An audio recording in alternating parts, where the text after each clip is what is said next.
A paz do Senhor, meus irmãos, que a graça e a misericórdia do Senhor Jesus sejam com todos vocês. Eu sou o pastor Moisés Vieira de Lima e você está aqui no canal Boas Notícias e estamos começando mais um subsídio para a Escola Bíblica Dominical, lições de adultos da Casa Publicadora das Assembleias de Deus. Nós já estamos no nosso terceiro trimestre do ano 2025. Estamos estudando a Igreja em Jerusalém, doutrina, comunhão e fé, a base para o crescimento da Igreja em meio às perseguições. Nesta lição estaremos estudando até o capítulo 15, não todo o livro de Atos. Nós vamos até o capítulo 15 porque é até onde a Igreja de Jerusalém está em destaque no livro de Atos, certo? Está em destaque até o capítulo 15. Depois, a Igreja de Jerusalém, os irmãos aparecem de forma assim bem rápida, no capítulo 21, quando Paulo volta para Jerusalém, aí então ele é preso e vai a julgamento e tudo mais, depois ele apela para Roma, e aí a Igreja de Jerusalém não aparece mais em destaque no livro de Atos, certo? Então, são os 15 primeiros capítulos que evidenciam verdadeiramente a história da igreja em Jerusalém, nesse livro histórico do Novo Testamento, que é o livro de Atos. E estamos agora com a lição de número 2, para 13 de julho de 2025, com o assunto A Igreja de Jerusalém, um modelo a ser seguido. Um modelo a ser seguido. Diz-nos assim o nosso texto de ouro, ou texto áureo: e perseveravam na doutrina dos apóstolos e na comunhão, e no partir do pão, e nas orações. Atos 2, 42.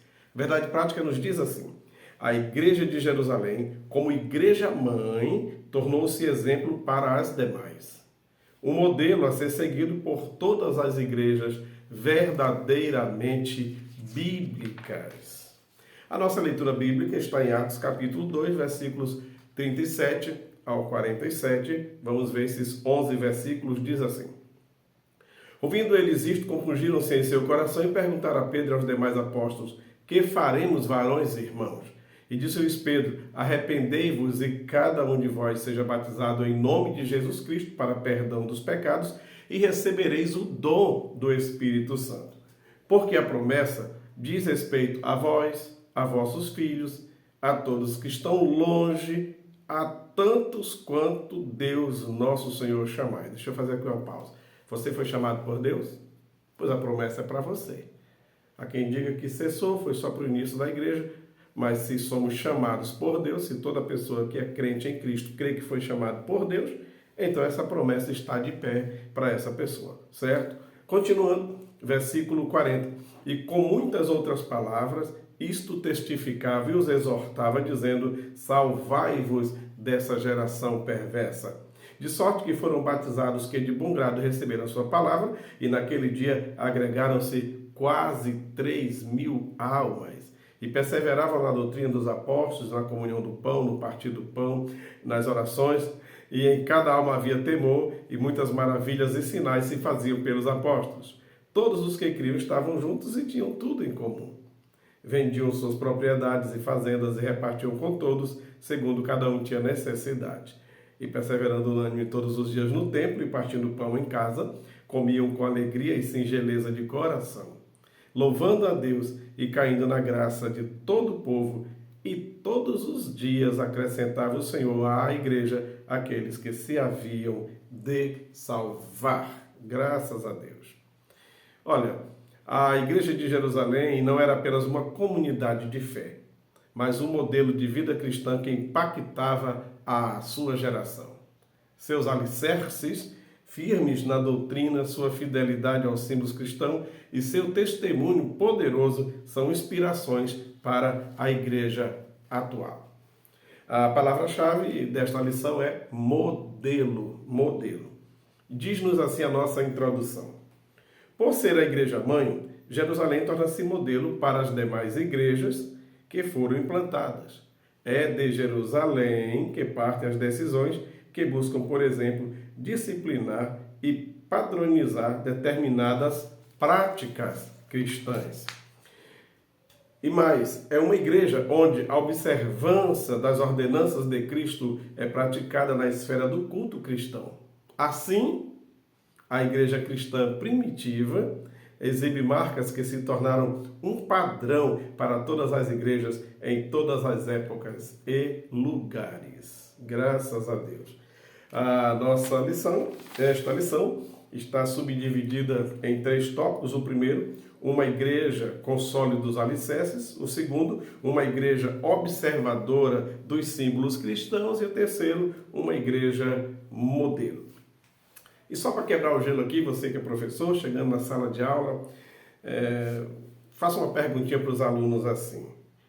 Qual o substantivo, o adjetivo pátrio de quem é de Jerusalém? De quem nasceu em Jerusalém ou que mora em Jerusalém, que é de Jerusalém? De Samaria é samaritano, de Belém é belemita, certo? E de Jerusalém? Quem nasce em Jerusalém é o quê?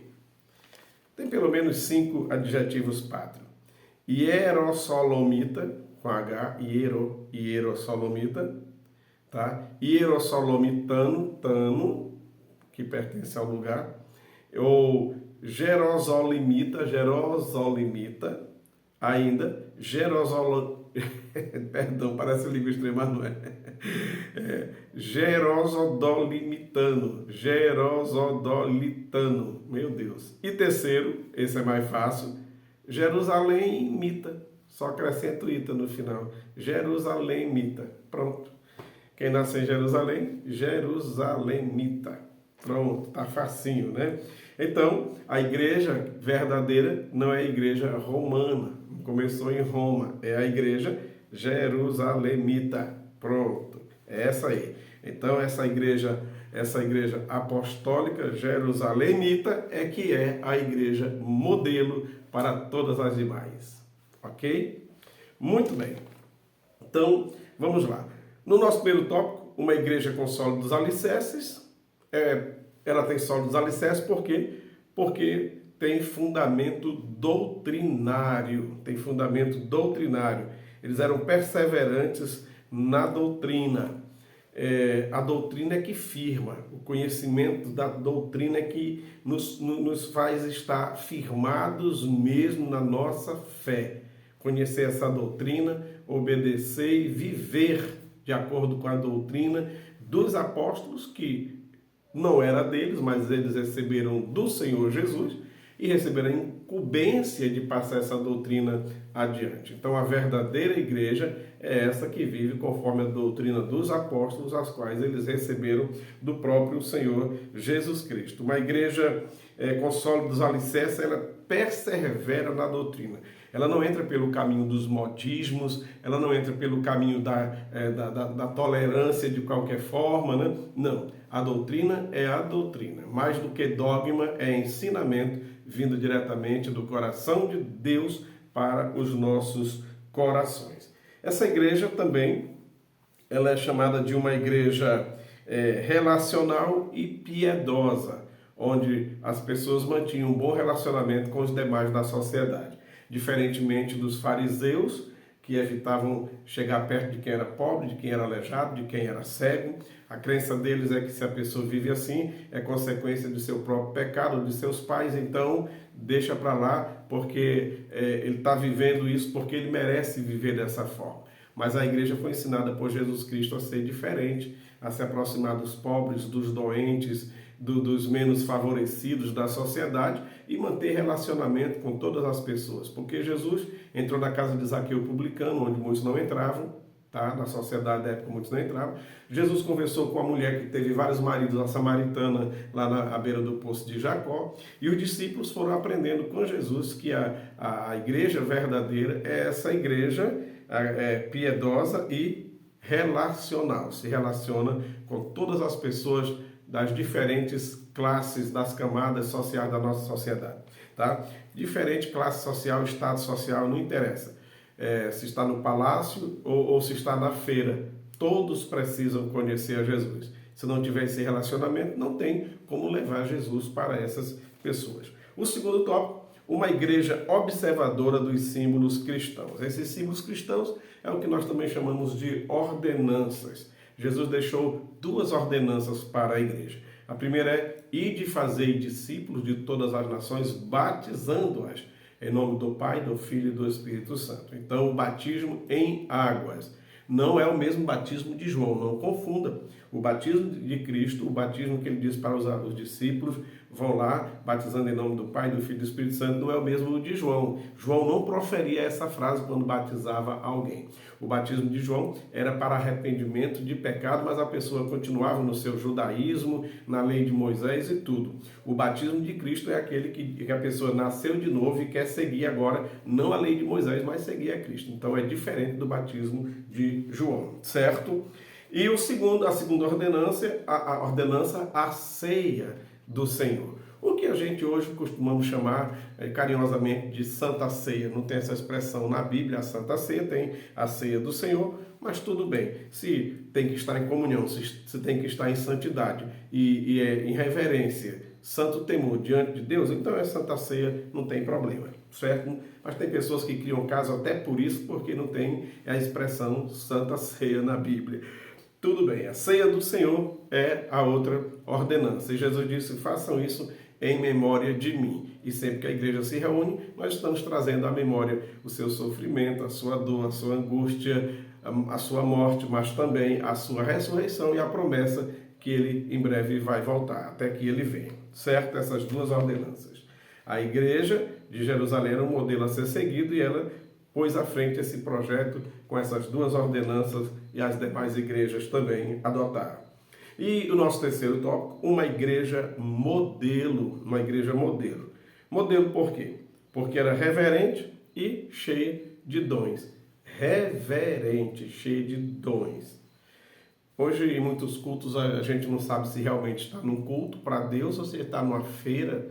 As pessoas pensam que o banheiro faz parte do culto e não faz. O banheiro da igreja é para ser algo assim excepcional, no momento mesmo que não tem como estar lá para uma emergência. Mas o povo acha não, que tem que ir para lá, que tem que se pentear, tem que retocar maquiagem, que tem que ir no banheiro, tem que ir no banheiro, tem que ir no bebedouro, certo? E a falta de reverência é muito grande. A gente até que não fica chateado se vê um obreiro andando, ele pode estar ajeitando alguém, vendo uma criança e tudo.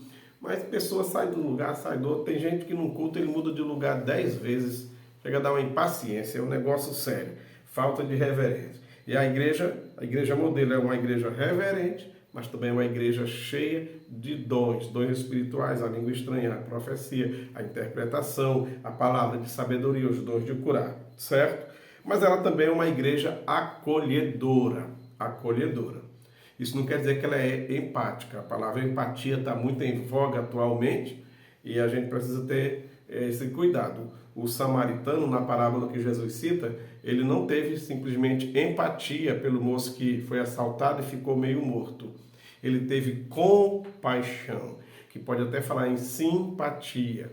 É diferente, é sentir junto, se colocar na mesma situação daquela pessoa, é mais do que simplesmente empatia. Hoje estão se usando demais a palavra empatia e se deixando de lado a compaixão e a misericórdia. É uma pegadinha doutrinária aí que a gente precisa vigiar. Isso é assunto para uma outra aula. Então ela é acolhedora, não necessariamente empática, certo?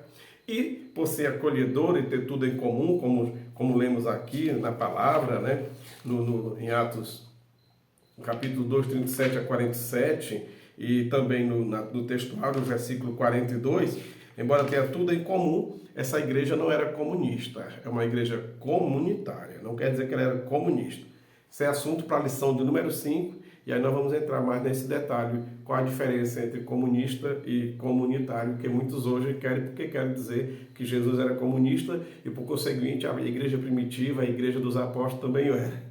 Há uma diferença entre comunismo e comunitário, a gente vai ver isso na lição de número 5, tá? Muito bem, seguindo aqui. Então, por que a igreja de Jerusalém era uma igreja modelo? Por quê?